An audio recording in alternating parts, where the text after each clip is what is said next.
Okay, well, it's been a year. Unfortunately, I didn't make it out to Ignite this year, but Tim did, and there's been a lot of announcements regarding MSIX. So I thought it'd be good to, I guess, catch up with Tim and have his thoughts on where MSIX is going since he's been so deeply involved with the technology. So welcome, Hey, and Kevin. hey, so. Yeah, I'm glad you could make some time. It's always good to get your opinion on things because who knew? I don't think you plan to be involved with application virtualization as long as you have. No, not really. I didn't expect it to last that long. No, no. And now we got containers, and so we're doing things the MSIX way, and you've continued on doing some courseware development and tooling around that as well. Right. Yeah. So if people aren't aware, they should go to your website, temergent.com, which is TMURGENT.com. And you can see all the great things he does, which is quite a collection these days. Yeah, it's built up over time. So with the announcements at Ignite, I think with MSIX, it's coming along, but we've seen that there's still a lot of work to be done around making it work with legacy applications. And I guess one of the biggest announcements was the services support. Right. So we're about a year in. We haven't had services. They talked about getting it in, and they did announce it at the show. We do have, there is a insider's preview version of the Microsoft packaging tool that you could get today. You sign up for the insider's preview, you can download that, and that would allow you to package the thing up with services.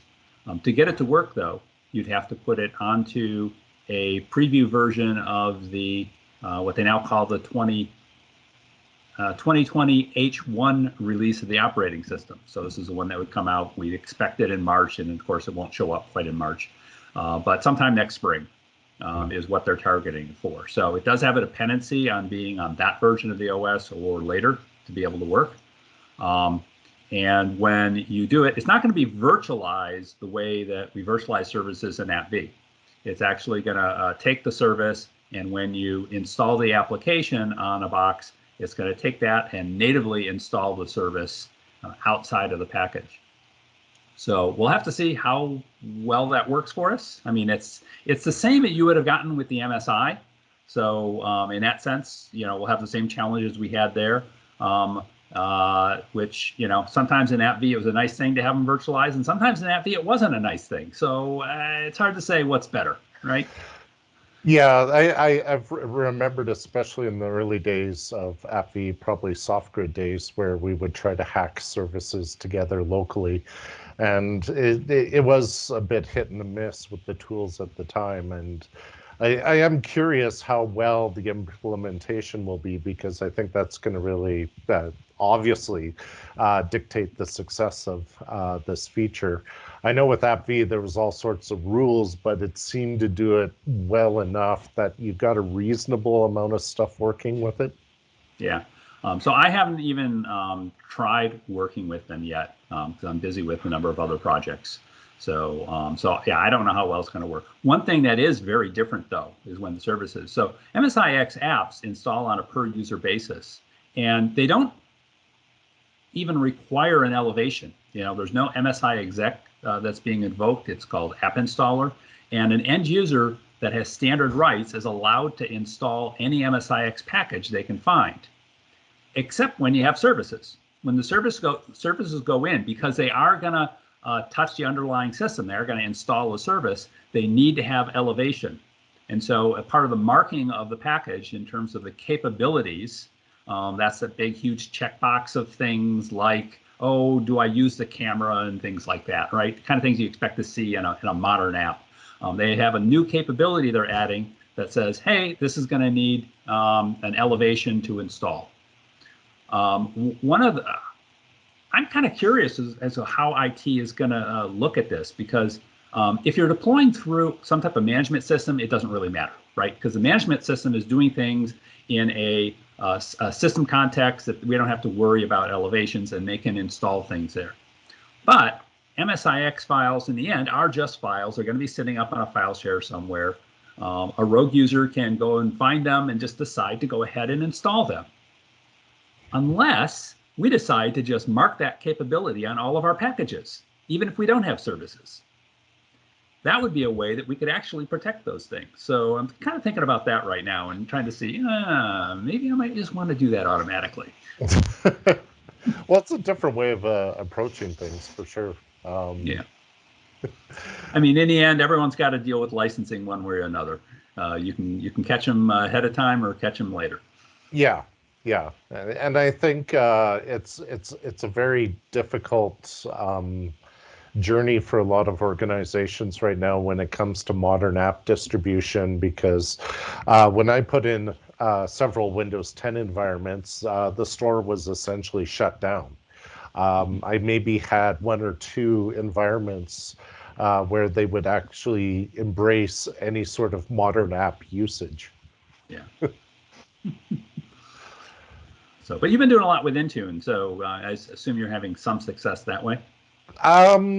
Yes, it really depends on the use case. So if they're embracing a very modern mobile workforce, I find it's a nice fit for those type of users.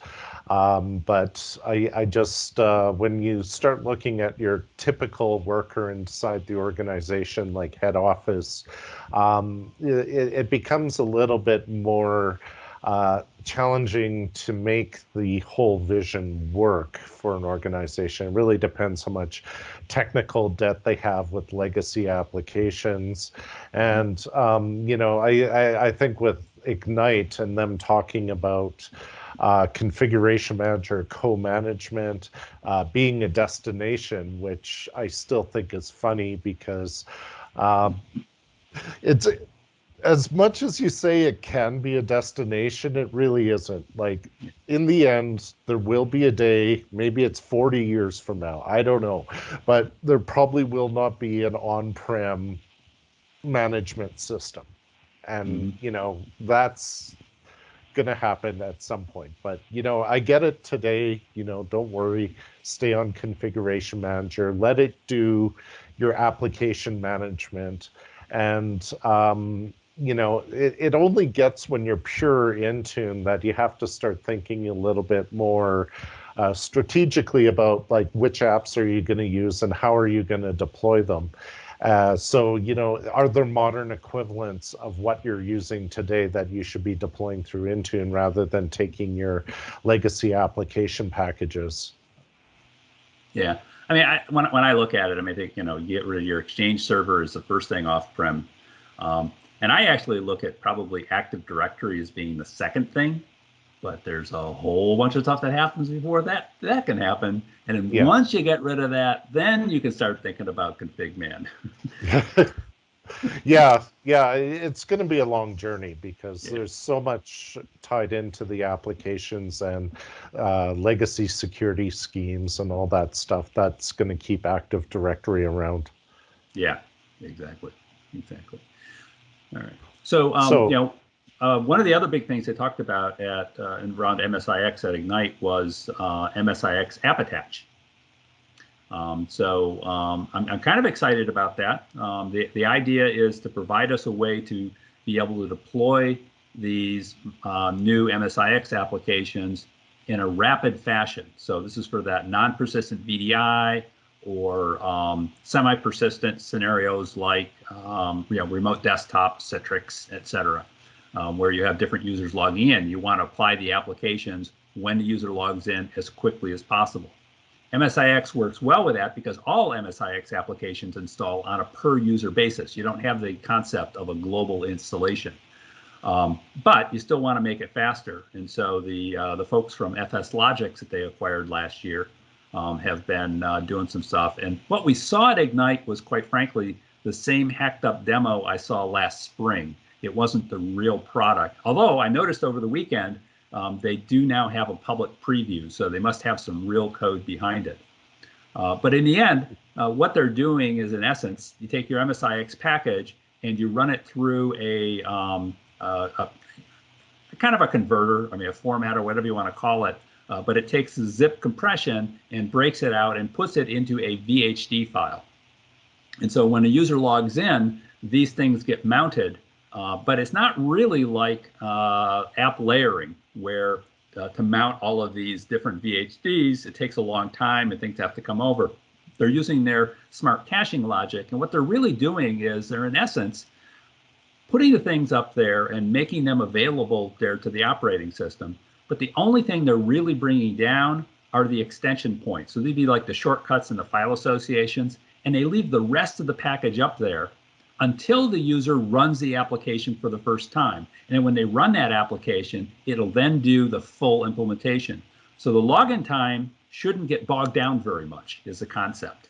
And when you use the application, yeah, first launch of an app, it's going to be a little bit slow. But then subsequent ones in that session, it'll be just normal native speed. So that's the idea. And we'll have to see how it works. So it's almost like streaming. It's kind of another take on it. Yeah, it kind of is. I mean, and in the end, MSIX doesn't do streaming per se, but what it does do is actually as good as streaming, maybe, and maybe even better. You don't have the concept of only parts come down, but when things do come down, it uses the same block map that AppV uses and determines whether or not it's already seen that block before based on the signature. So based on a hash of the block, it can look and say, oh, wait a minute, that's VC 140 DLL. I already have that here in this other package. I don't have to copy that down. I'll just internally make a pointer to that thing and manage that myself.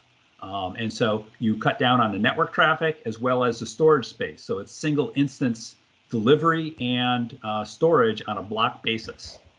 Oh my. Yeah, so it's actually kind of cool. Yeah, that's definitely taking it to another level. No, it's interesting because I wonder with App Attach if that's going to be something that's going to potentially drive MSIX adoption. I always thought it'd be the desktop that drives MSIX adoption, but is this App Attach going to be a big enough thing for VDI that it drives adoption in a different way? Are these going to be the early adopters? Yeah, I don't think so. I think it's just a necessity. Yeah. You need a way to get the applications into the particularly the Windows Virtual Desktop world. You need a way to get those applications in there quickly. And if you want to do it dynamically, you can put them in the image, but if you want to do it dynamically, there aren't a lot of choices. You can do some AppV that's up there. You're certainly not going to do config-man in that type of environment because it's just going to take too long to get the application. So you need something like this. Yeah, fair enough.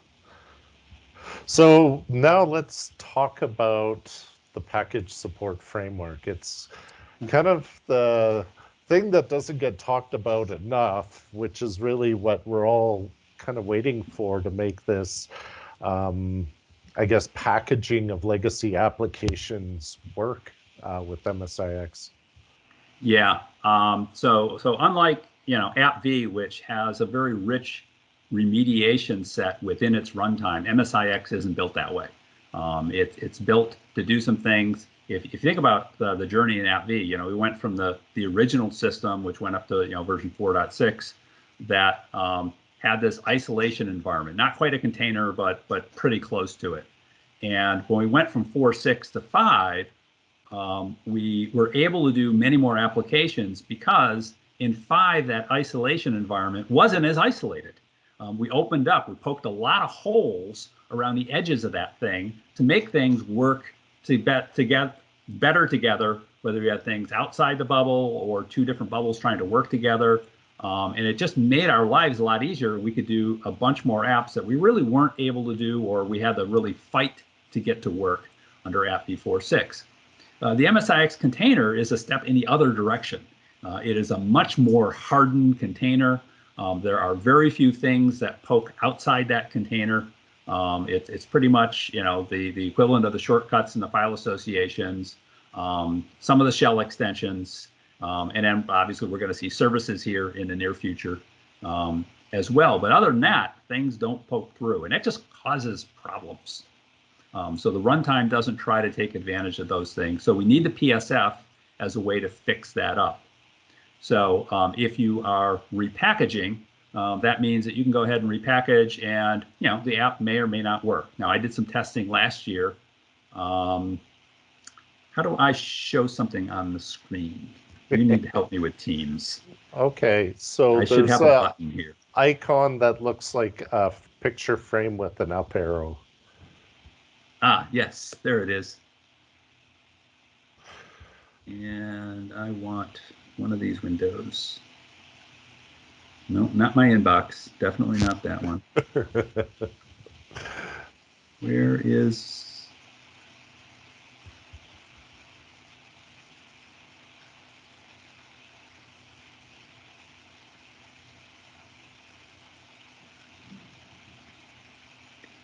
Yeah, I know, it's so much more fun to find when it's all shrunk. I close the window? No, it's right there. So why don't you see that window? The one window I want to show, which is Edge, isn't showing. Oh, yeah. I can't do Edge, huh?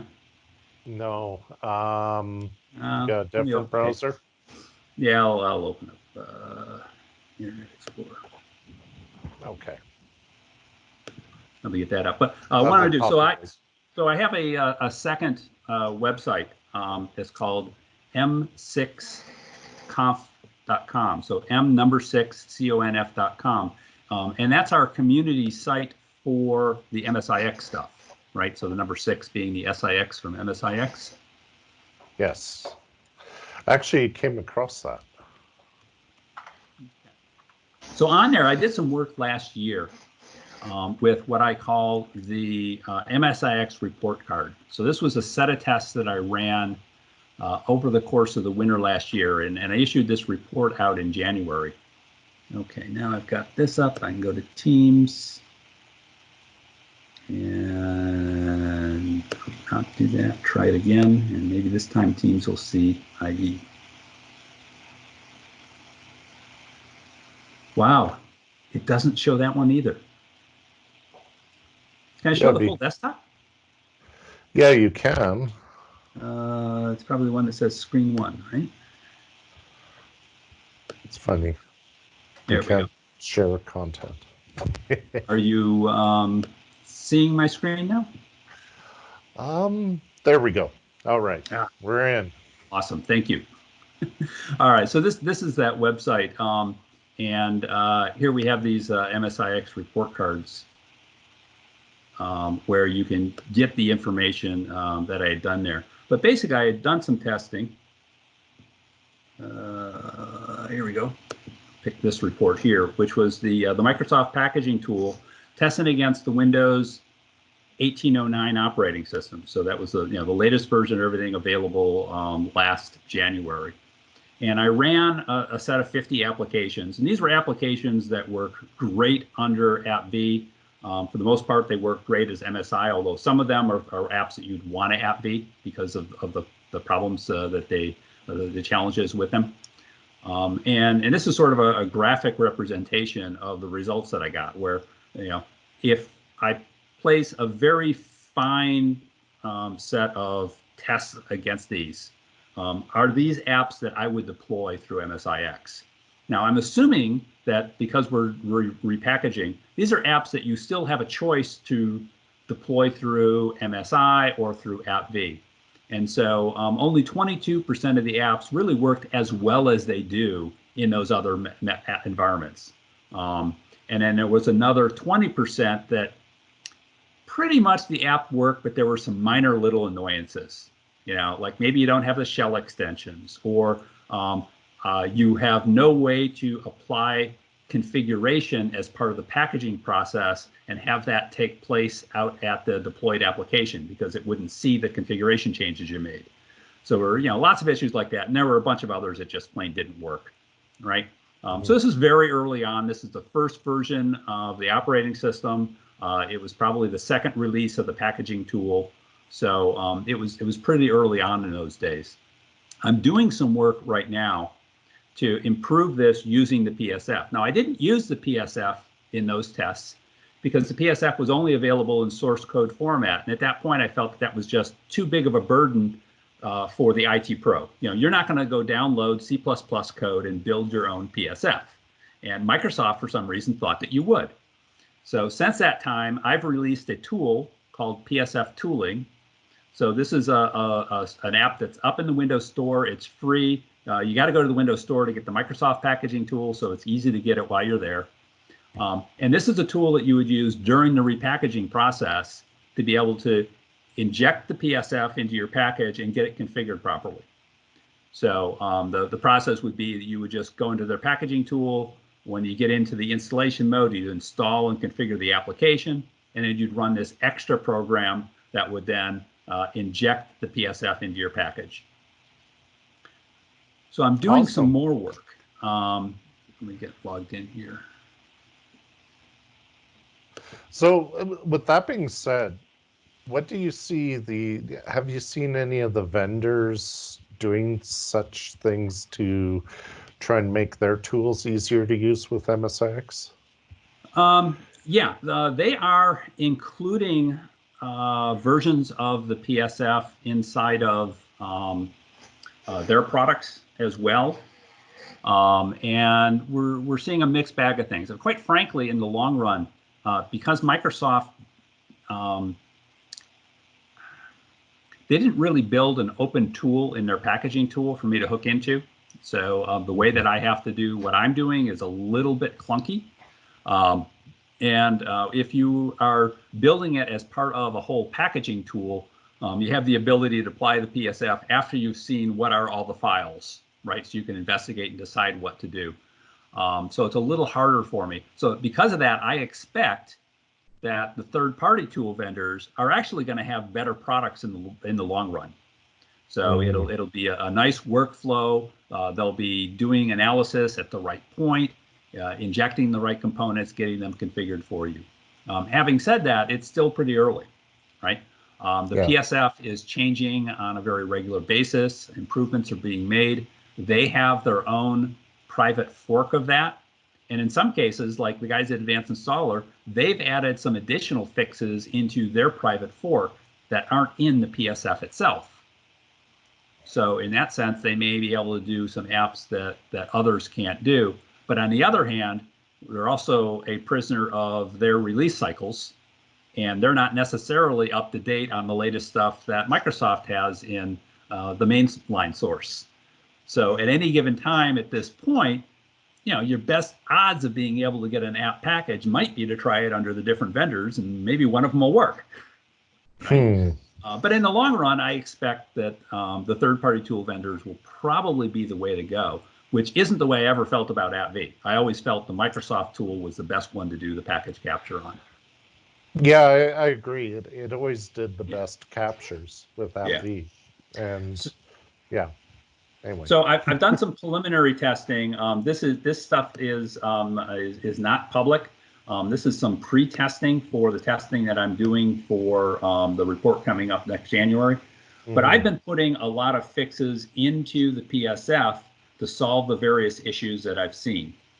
So if you recall, we had about 20% of the applications that were really, in my mind, completely deployable originally.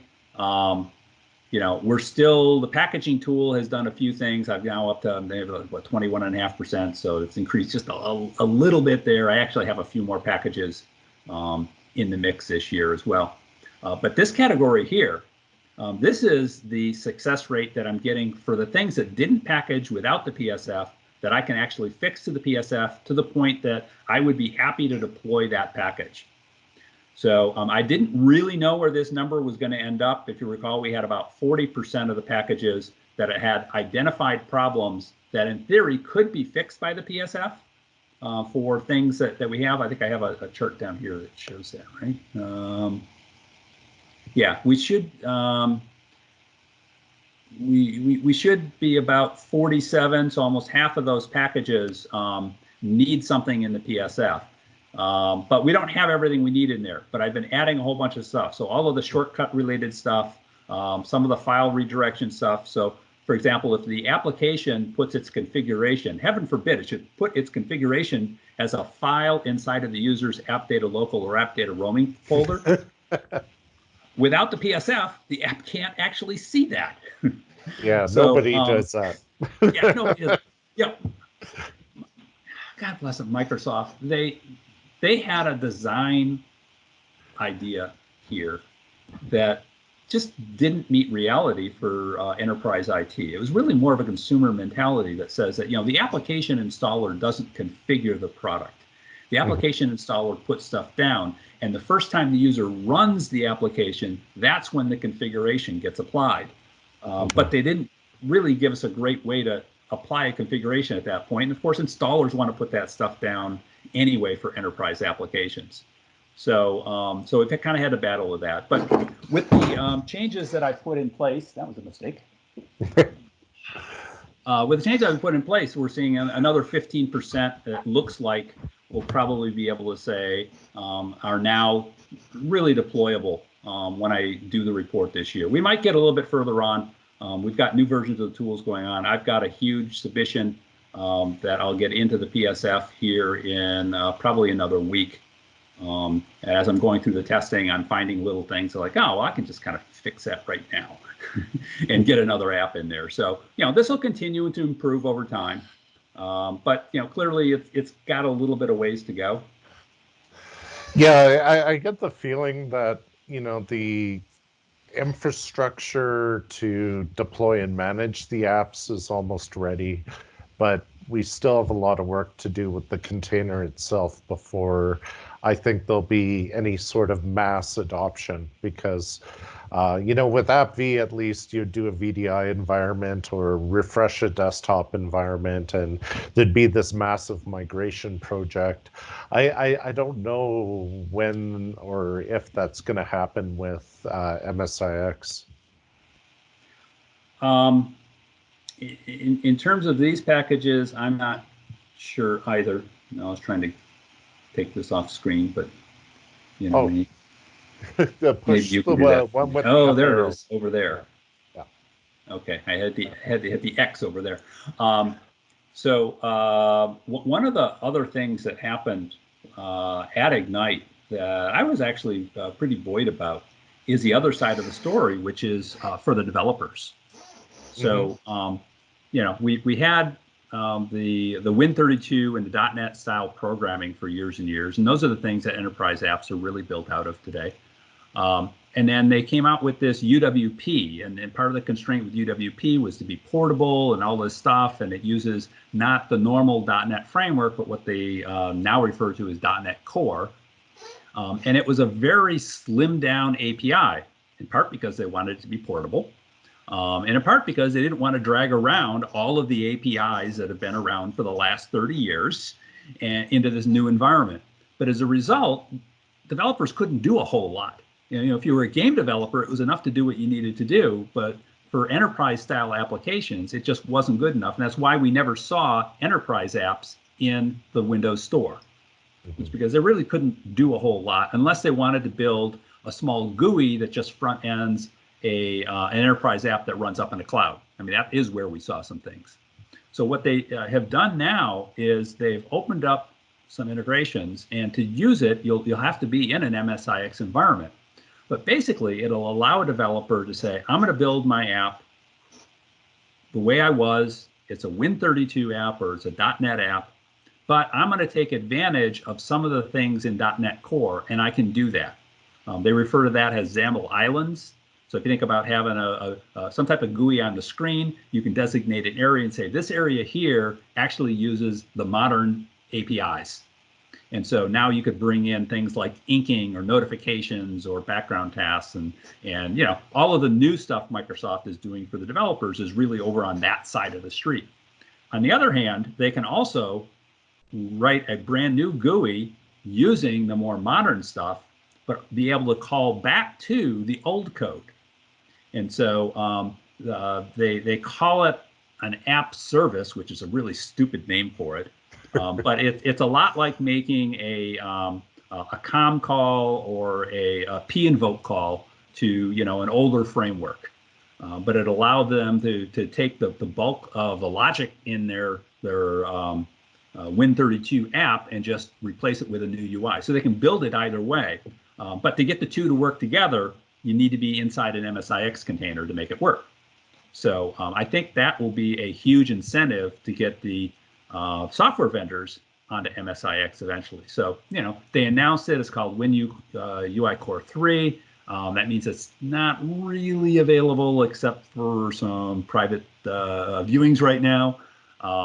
So the developers there will probably start looking at that stuff next summer and decide whether or not it's good enough to include in their plans for their development the next year. So I think as we get into the summer of 2021, we'll see whether or not we suddenly see a whole bunch of these apps suddenly showing up from the vendors in MSIX format.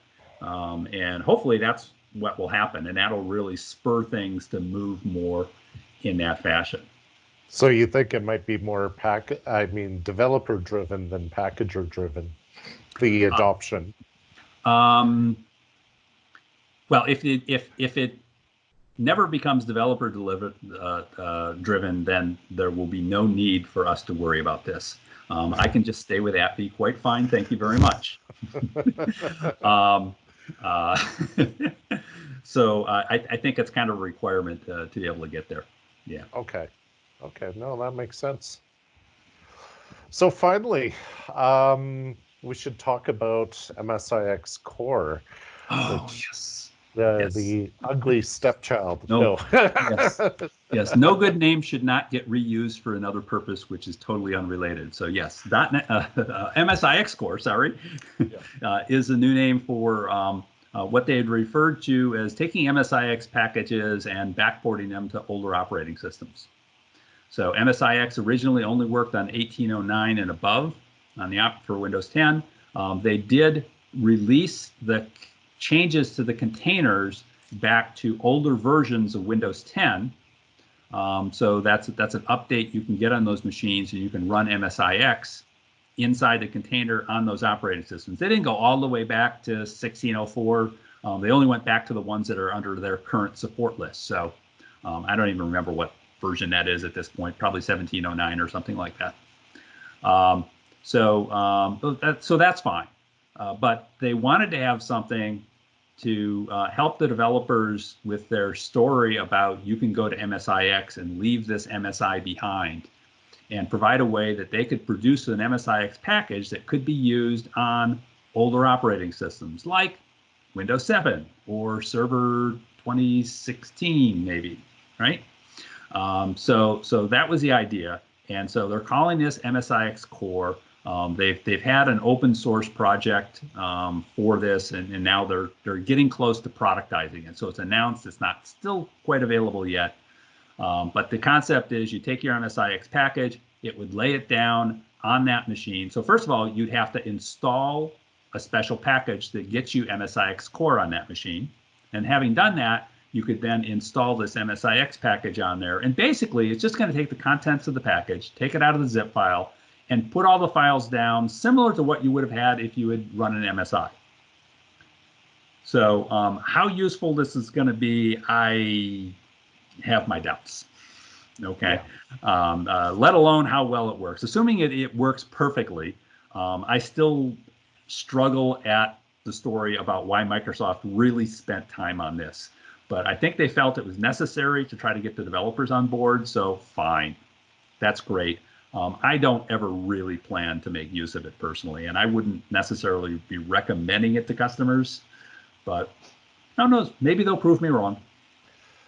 Yeah, I've always wondered about what would be the driver there. Like AppV expand a local system with the sequencer did work relatively well, but would you use that to deploy software? Probably not, because you don't have that Windows installer logic trying to prevent bad decisions. Yeah, exactly. At least that's my understanding, is that we won't have anything interpreting these changes. I don't think so, but as I said, I really haven't looked at it. It's just one of those things. It's like, yeah, okay, good. I'm glad you did that. Yeah, it's done.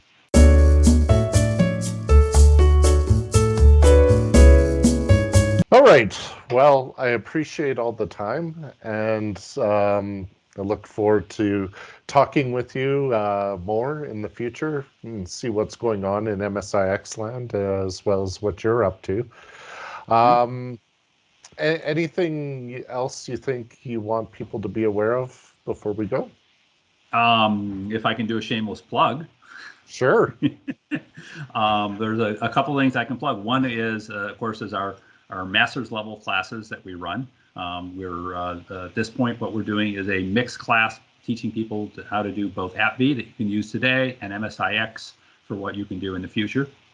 So that's a 5-day class. We're running them around the world, mostly in Europe at this point, but we do run some here in the US, which is where I'm based. So it kind of makes sense. I'd like to do that. And then the other popular item I have right now is the application book. So anyone who's doing application packaging, this is a book that really gives you the details of just what the heck those installers are doing. One way I phrase it, it's like a reversal of the Windows API. And so it allows you to take a look and say, oh, okay, when I see this stuff in my package, why is it there? You know, what's the purpose of it? How can I change it to change the behavior of the application? Because, you know, like in the case of a file association, the app might make itself be the default and force it to be the default for the user, or it might not. Well, you can fix that. You don't have to live with it the way the vendor did it. And so it's just a lot of information around those types of topics. So they can get it off of my website at teammersion.com. You can order it. There's both an ebook and a paper book version, depending on what you want. So, but those are my plugs. Awesome. Well, that's great. Well, you always produce great stuff, so I'm sure there'll be some people checking it out. And yeah, thanks again, and we'll talk to you soon. Great. It was great talking with you again, Kevin. Okay, bye.